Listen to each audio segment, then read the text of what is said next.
My name is Jung. I'm an only child in my own right, but every time I go out in public with my mom, they say, "What a beautiful sister you have." The thing is, my mother looks 20 years old.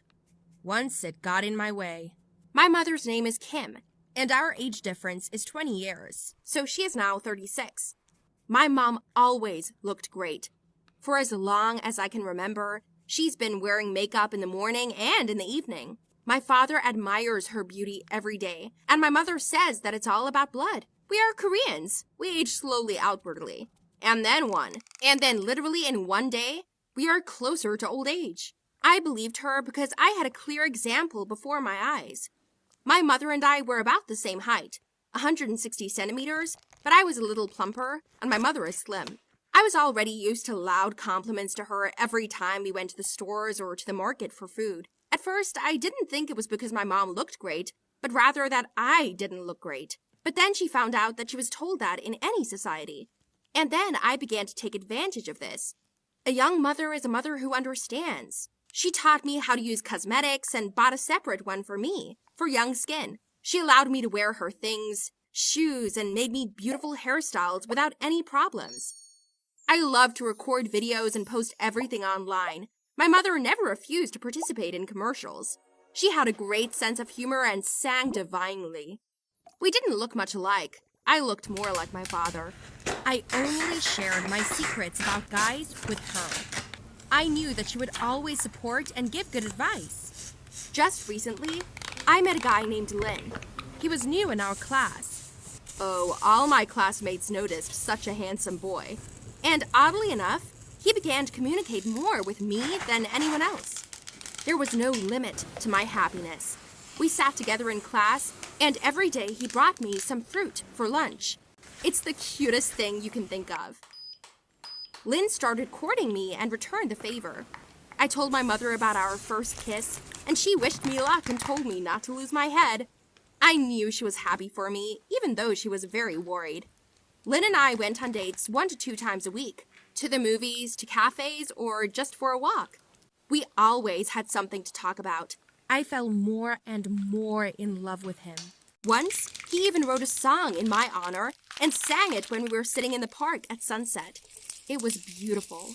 Then came my birthday. Lynn and I decided to celebrate with friends at the club.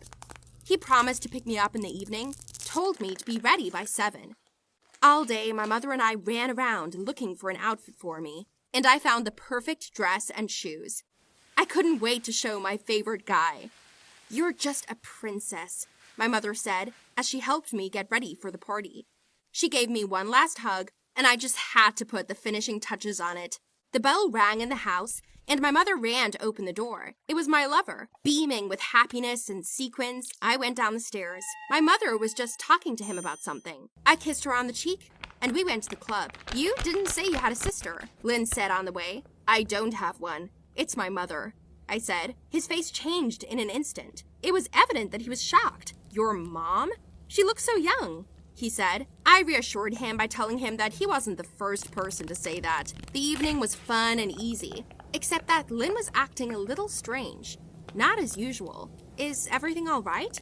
I asked him when we parted, but he assured me that everything was fine. All the time that followed, Lynn seemed to be thinking about something. He skipped questions, often got confused in the answers, always thinking about something. I told my mother about it, and she suggested that I invite him to dinner with us.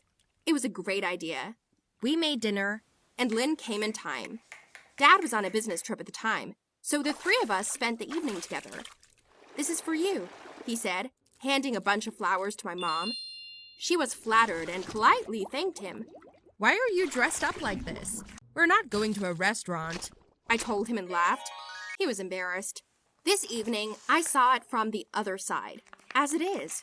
Strange, unusual. Lynn talked a lot, asked my mother a million questions, and laughed. I suddenly felt that the evening was passing me by. You are familiar with the phrase, "third extra"? So this is about me. Then, Lynn left without even kissing me. My mood sank at the end. My mother started asking questions about what had happened, because everything was wonderful. "Didn't I tell you we didn't have any secrets?" So I told her to her face, "I think he's got a crush on you." I told her. My mother's eyes almost popped out of her head in surprise, but I still had an unpleasant feeling in my heart. I couldn't stop thinking that I was right. How disgusting is it that your boyfriend falls in love with your mother? Ugh. What should I do now? After half an hour of denial, my mother finally gave up. She said it was a ridiculous situation and she was embarrassed. I didn't mean for this to happen. I'm sorry, she said, but I knew that it wasn't my mother's fault. Lynn called the next day. I had a dry chat with him, and he said he would come to visit me. No, I want to go for a walk, I said curtly. I heard that he was upset, but I didn't care. In the evening, I went out to him on the street, and we went to the park. He asked almost nothing about me, but he asked 1,000 questions about my mother. Then I broke down and exploded. I was filled with jealousy, anger, stupidity of the situation. Can you stop talking about my mom? Aren't you ashamed at all? She is my mother, and you are openly hitting on her, I shouted at him.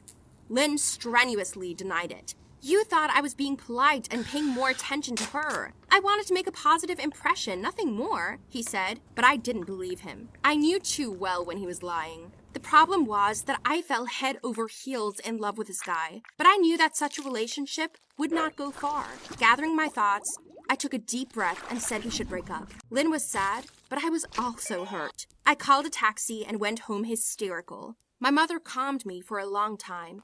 She comforted me with gentle strokes on the head. I didn't realize I'd fallen asleep. All of a sudden, I had a dream about my mom getting a divorce from my dad and marrying my ex-boyfriend. Oh no, this is terrible. This can't be happening, I screamed. I woke up screaming, a lump in my throat, my hands shaking. And suddenly, I heard my mother arguing with someone. I crept out into the hall and saw Lynn standing outside the door, and my mother talking to him. He is holding a bouquet of flowers. I moved closer to hear the conversation. I couldn't believe it. He confessed his love for her, you bastard! My mother told him sternly that he was old enough to be a father, that he was not worthy of her daughter, and that he should get out of our lives once and for all.